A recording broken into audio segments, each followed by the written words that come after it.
चलिए, तो हम लोग आज बात करने वाले हैं किस पे। जैसे कि मैं आप लोगों को बोल चुका था, हम लोग अब डेली क्लास लेने जा रहे हैं किसके लिए, मंडी अधीक्षक के लिए। और उसमें शुरुआत हम लोग करेंगे कौन से सब्जेक्ट से, कंप्यूटर से। ठीक, तो कंप्यूटर क्या होता है ये आप सबको पता होगा। कंप्यूटर एक ऐसा स्वचालित मशीन है जो डाटा निर्देशों का इनपुट के रूप में लेता है, डाटा निर्देशों को इनपुट के रूप में ग्रहण करता है और जैसे आप निर्देश देते हैं उसके अनुरूप उनका विश्लेषण करता है और अंतिम में आपको जैसे रूप में परिणाम चाहिए वैसे रूप में ये क्या देता है, परिणाम प्रदान करता है या फिर आउटपुट प्रदान करता है। तो कंप्यूटर क्या है? कंप्यूटर एक ऐसा डिवाइस है जो इनपुट लेता है, आपके कहे अनुसार उसका विश्लेषण करता है और अंतिम में क्या देता है, आपको जैसा आपको परिणाम चाहिए रहता है वो परिणाम देता है। अब बात करते हैं, देखिए यहाँ पर आप लोगों को मैं ग्राफ के रूप में भी बताना चाहता हूँ। यहाँ पे हम लोग क्या कर रहे हैं, इनपुट दे रहे हैं। यहाँ से इनपुट क्या होगा, आपका प्रोसेसिंग यूनिट में जाता है। वहाँ पर आप कुछ उसको निर्देश देते हैं। निर्देश देने के बाद कंप्यूटर क्या करता है, उसको प्रोसेस करता है। उसके बाद ये आपको क्या देता है, आउटपुट देता है। ठीक, तो बेसिकली कंप्यूटर का क्या काम है, तो इनपुट लेता है, उसको प्रोसेस करता है और आपको उसका आउटपुट देता है। ठीक, यही आपका क्या है, कंप्यूटर का काम है। अब कंप्यूटर में कौन कौन से घटक होते हैं ये देख लेते हैं। तो कंप्यूटर में मेनली 3 प्रकार के घटक होते हैं। पहला है कंप्यूटर का हार्डवेयर, दूसरा है कंप्यूटर का सॉफ्टवेयर, तीसरा है आपका डाटा। यानी ये तीनों कंपोनेंट आपको कंप्यूटर में मिलेंगे। कंप्यूटर हार्डवेयर क्या है, हार्डवेयर वे सभी फिजिकल चीज़ हैं, ठीक ना। कंप्यूटर का वो सभी फिजिकल पार्ट जिसको आप छू सकते हैं वो क्या कहलाएगा, आपका हार्डवेयर कहलाता है। सॉफ्टवेयर का बात किया जाए तो यह देखिए, सॉफ्टवेयर एक्चुअल में जितने भी आपके निर्देश हैं उनके समुच्चय को क्या बोला जाता है, सॉफ्टवेयर बोला जाता है। निर्देशों के समुच्चय को प्रोग्राम बोलते हैं और प्रोग्राम को ही आपका क्या बोलते हैं, सॉफ्टवेयर बोलते हैं। प्रोग्रामों के समुच्चय को क्या बोलेंगे, आपका सॉफ्टवेयर बोलेंगे। ठीक, अब बात करते हैं डाटा की। तो डाटा क्या है, तथ्यों एवं सूचनाओं का अव्यवस्थित रूप क्या कहलाता है, तथ्यों एवं सूचनाओं का अव्यवस्थित रूप आपका क्या कहलाता है, डाटा कहलाता है। अब डाटा 2 प्रकार के होते हैं।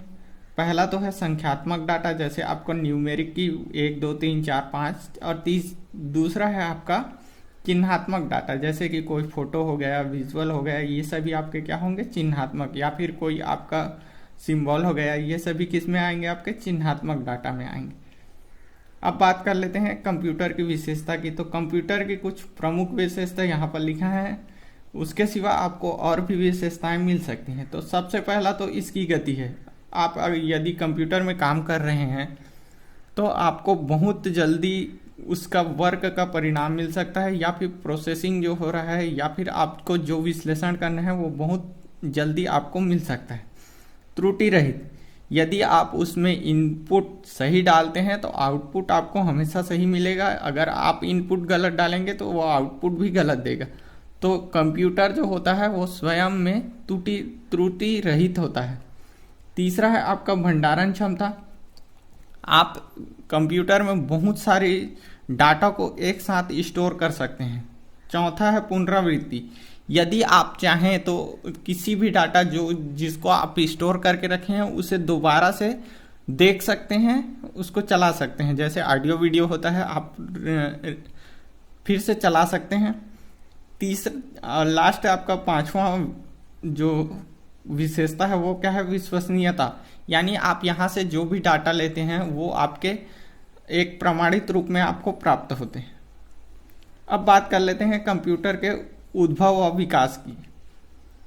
तो कंप्यूटर का उद्भव, ठीक ना, कहाँ से हुआ, तो सबसे पहले एक यंत्र बना था जिसका नाम था अबेकस। अबेकस क्या है, तो अबेकस एक गणना यंत्र है, ठीक ना।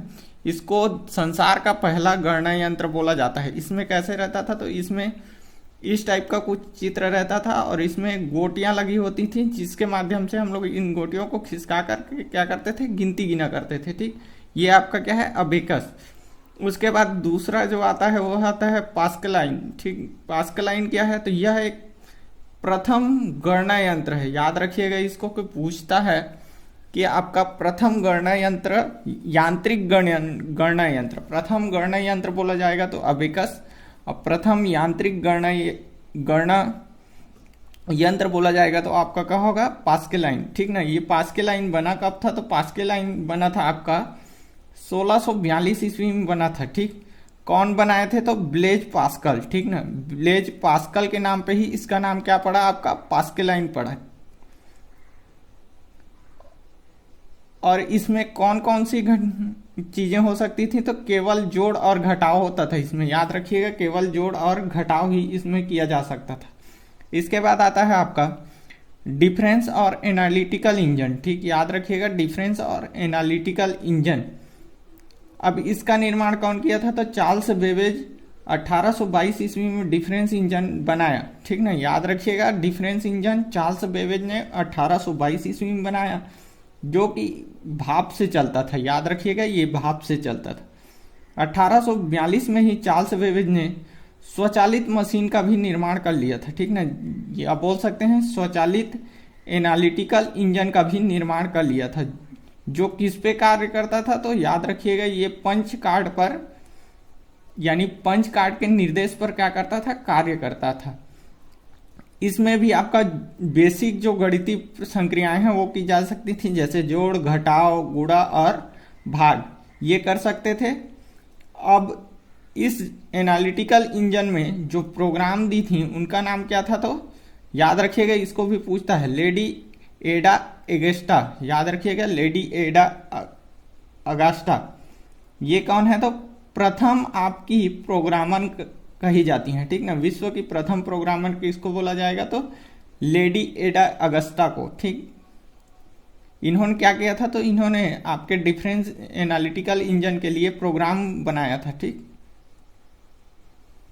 साथ ही इन्होंने बाइनरी प्रणाली का भी आविष्कार किया था। याद रखिएगा इसको। इसके बाद अगला जो आता है आपका सेंसक्स टेबुलेटर। याद रखिएगा, सेंसक्स टेबुलेटर। अब ये सेंसक्स टेबुलेटर क्या है, तो 1990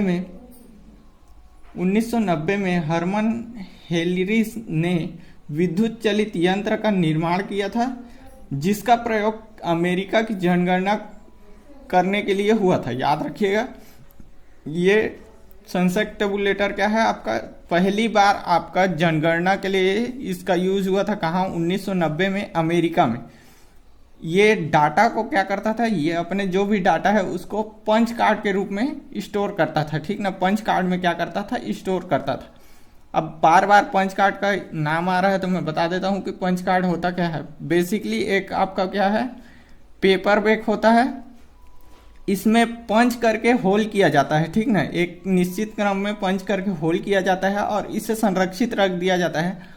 और बाद में यदि इसका डाटा लेना है तो क्या किया जाता है, पंच कार्ड रीडर होता है, उसमें इसको डाला जाता है। तो पंच कार्ड रीडर क्या करता है, इन होलों के क्रम को क्या कर लेता है, आपका एनालाइज करता है, और जो भी डाटा दिए रहता है उसको आपको क्या करता है, बताता है। ठीक, इसके बाद अगला आता है मार्क 1। याद रखिएगा, मार्क 1 ये कब बना था, तो 1937 से लेकर 44 के बीच में IBM के सहयोग से हार्वर्ड आइकेन। ठीक, याद रखिएगा इन लोगों के नाम को। ठीक, IBM के सहयोग से हार्वर्ड आइकेन नाम के एक वैज्ञानिक थे, उनके निर्देश में विश्व का प्रथम पूर्ण स्वचालित विद्युत यंत्र, गणक यंत्र, ठीक ना, याद रखिएगा, पूर्ण स्वचालित विद्युत यंत्र, गणक यंत्र का आविष्कार हुआ था। याद रखना है इसको, पूर्ण स्वचालित विद्युत यंत्र गणक।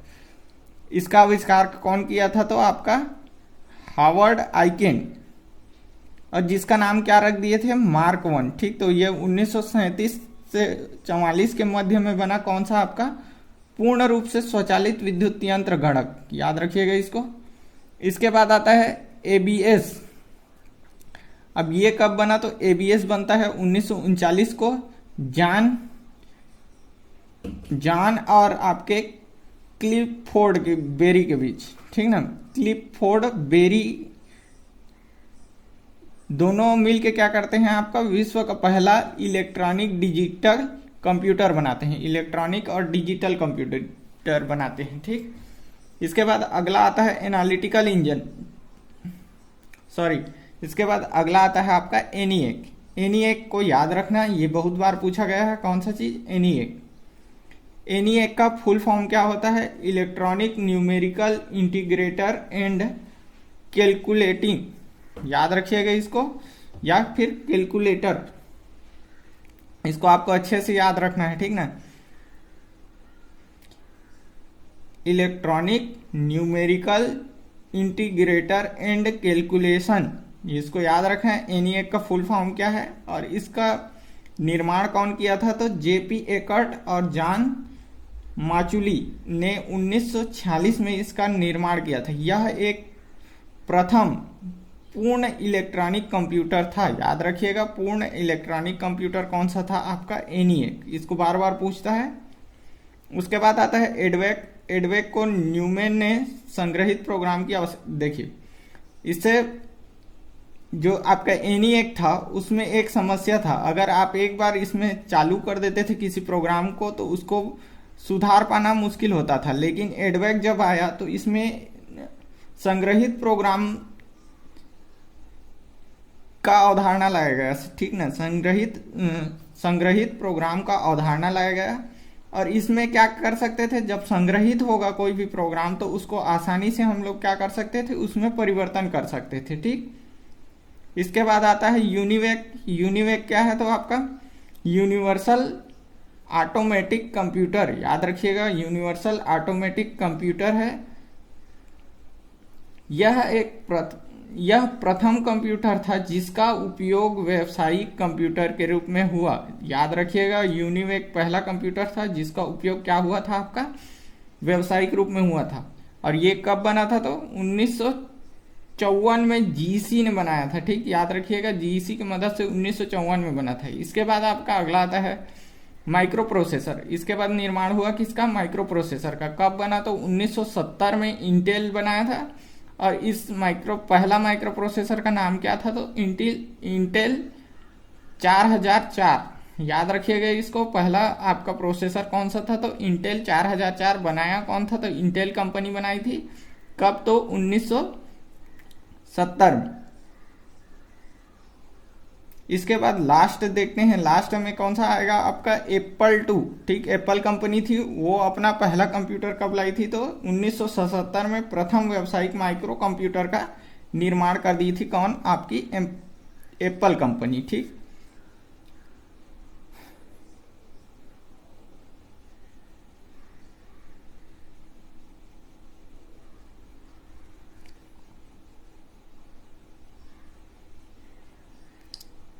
तो आज हम लोग यहीं तक रखते हैं, कंप्यूटर के विकास तक। अगले चरण में हम लोग बात करेंगे कंप्यूटर का जो वर्गीकरण है उसके बारे में, यानी 3 तरीके से वर्गीकरण होगा, उसको हम लोग अगले क्लास में देखेंगे। आज का ये वीडियो यहीं तक के लिए धन्यवाद।